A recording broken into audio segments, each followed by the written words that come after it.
समृद्ध भारत समृद्ध किसान, ये आपने सुना होगा। और कैसे पारंपरिक खेती से अलग हटकर एक किसान कम एरिए में बताए हैं 1 बीघे की कम से खेती में भी वो साल के अच्छे खासे मुनाफे को कमा रहे हैं। हमारे साथ हैं लखनऊ से 20 किलोमीटर की दूरी पर गोसाईगंज क्षेत्र में रमेश वर्मा जी हैं। रमेश जी, किस तरीके से ये आपको आइडिया आया कि पारंपरिक जो खेती है, आलू, गुइयाँ, पुदीना, सारी चीज़ों से अलग हट के आप कर रहे हैं? नहीं भैया, देखिए मतलब हमारा समझ में तो यह है कि जैसे मान चलिए कोई भी आप काम करते हैं, आपके पास खर्चे तो रोज़ के लिए हैं। अगर किसान मतलब उसी तरह पारंपरिक खेती करता रहा कि गेहूं धान बो दिया तो उससे खर्चा नहीं चलना है, क्योंकि खर्चे कम नहीं होंगे। तो हमने सोचा कि कुछ ना ऐसा किया जाए कि जिससे परमानेंट रोज़ पैसा आता रहे। तो हम उसी हिसाब से अपना खेती करते हैं कि हमारे पास सब्जी रोज़ बनी रहे, कि हमें रोज़ मार्केट जाना, हमारे पास रोज़ पैसा है। और वहाँ जब मार्केट हम जाते हैं वहाँ नई नई सब्जियाँ भी देखते हैं, जो बाहर से आती हैं वो अपने हम खेत में तैयार करने की कोशिश करते रहते हैं। रमेश जी ने जो रेगुलर सब्जी है, आलू है, कटहल है, बाकी चीज़ों से अलग हटकर अंग्रेजी सब्जियों का उत्पादन कर रहे हैं ये। और अंग्रेजी सब्जियों में क्या क्या ये करते हैं, इनसे ही हम जानेंगे किस तरीके की खेती हो रही है और क्या क्या आप अभी उत्पादन कर रहे हैं। इस समय तो हम जैसे हमारे पास ब्रोकली मिलेगी, आपको रेड कैबेज मिलेगा, चाइनीज कैबेज मिलेगा, चेरी टमाटर मिलेगा, लेमन ग्रास मिलेगी, बेसिल मिलेगी, पीली जुगनी मिलेगी, आइसबर्ग मिलेगा, सलाद पत्ता हरा मिलेगा, लाल मिलेगा, रोमन मिलेगा, रॉकेट मिलेगा, रॉकेट अरगुला मिलेगा, केल मिलेगा, ड्रैगन केल मिलेगी आपको हमारे पास, और पकचोई मिलेगी, और स्प्रिंग ओनियन मिलेगा। इसी तरह के कई हमारे पास हैं। जो आपने नाम बताए, अमूमन लोगों को ये नाम भी नहीं पता होते हैं। जी जी। तो इसकी जो उत्पादन है तो इसकी खपत किस तरीके से हो रही है, कौन आपके जो ये खरीदार हैं? ये अपने लखनऊ में जो बड़े बड़े होटल या रेस्टोरेंट हैं उनमें सब सप्लाई होता है। तो उनके जो वेंडर हैं उनसे हमारा कांटेक्ट रहता है, तो जो हम तैयार करते हैं उनको बता देते हैं हमारे पास भैया ये चीज़ तैयार हुई है। वो हमें जो उनका ऑर्डर होता है तो हमें ऑर्डर दे देते हैं कि भैया इतना माल लेना है। जितना वो ऑर्डर देते हैं हम उतना माल काट के उनको दे देते हैं। बस आप परंपरागत जो खेती आप के पिताजी कर रहे थे, उसके बाद आपको ये ख्याल कैसे आया कि उससे अलग हटकर कुछ किया जाए, खासकर कम जगह में आप जो ये काम कर रहे हैं? नहीं, उसमें तो भैया मेन चीज़ यही है जो बताएं आपको। जिससे पहले था कि सीजन में एक बार फसल, पूरे साल में एक बार कहीं गोभी लगा दिया कि 1 महीने के लिए, बस वो हो गया, तो उससे खर्चा तो चलना नहीं था। तो हमने सोचा था जब कोई अपना काम ही करना तो अपना काम करते हैं, और इस हिसाब से करते हैं कि जो पूरे साल चलता रहे हमारे पास। किसी दिन मतलब ऐसा ना हो कि हमारे पास सब्जी ना हो।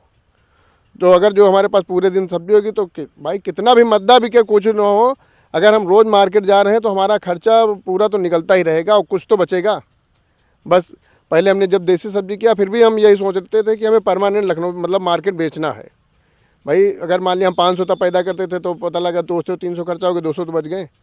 अब है, अब जैसे 20 तरह हम सब्जियां लगाएं जैसे, तो अगर हर सब्जी हमारी 200 रुपये बिकी तभी हमारे 4,000 हो गए। बस हम इस हिसाब से करते हैं, अगर एक ही फसल लगाएं तो पता लगा हो सकता है वो 4,000 की ना बेच पाएँ। लेकिन अगर 20 तरह की सब्जियाँ हैं तो ऐसा नहीं कि वो 4,000 की ना बिके, उसमें कुछ भी नहीं है। भाई तो आजकल 200 रुपये की सब्ज़ी बेचना कोई बड़ी बात नहीं। और जो 20 आइटम है तो कोई पता लगा 1,000 की, कोई 500, कोई 100 रुपये, कोई किसी दिन नहीं बिकी, लेकिन वो 200-300 रुपये का एवरेज देती ही देती। वर्मा जी, अमूमन सुनने में आता है किसानों द्वारा कि मौसम की मार से उनकी फसल ख़राब हो गई, मौसम की वजह से उनका सारा जो अनाज था वो जो था चौपट हो गया। आपको मौसम की मार झेलनी पड़ती है?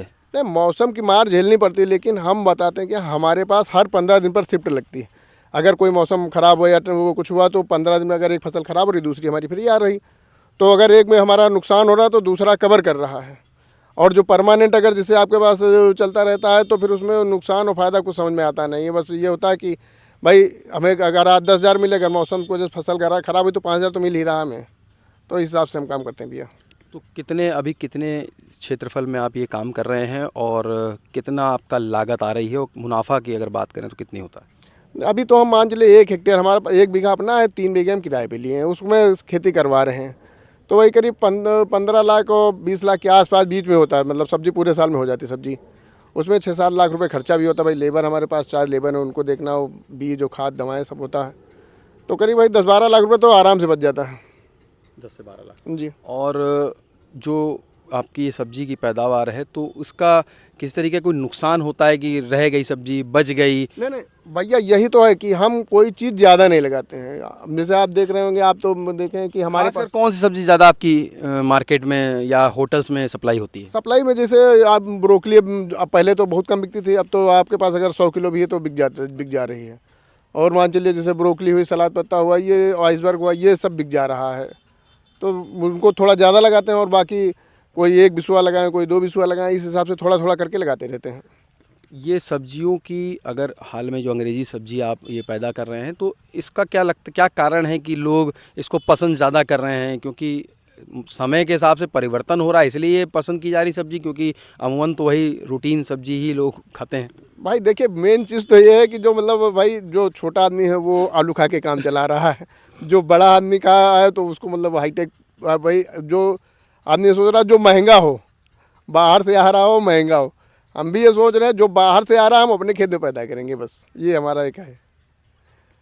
तो आपने सुना रमेश वर्मा जी को, जो एक उदाहरण है कि चाहे मौसम की मार हो या सरकार का साथ ना हो, लेकिन अगर जज्बा है तो कुछ भी हासिल किया जा सकता है। जितेश अवस्थी, संवाद लाइव के लिए।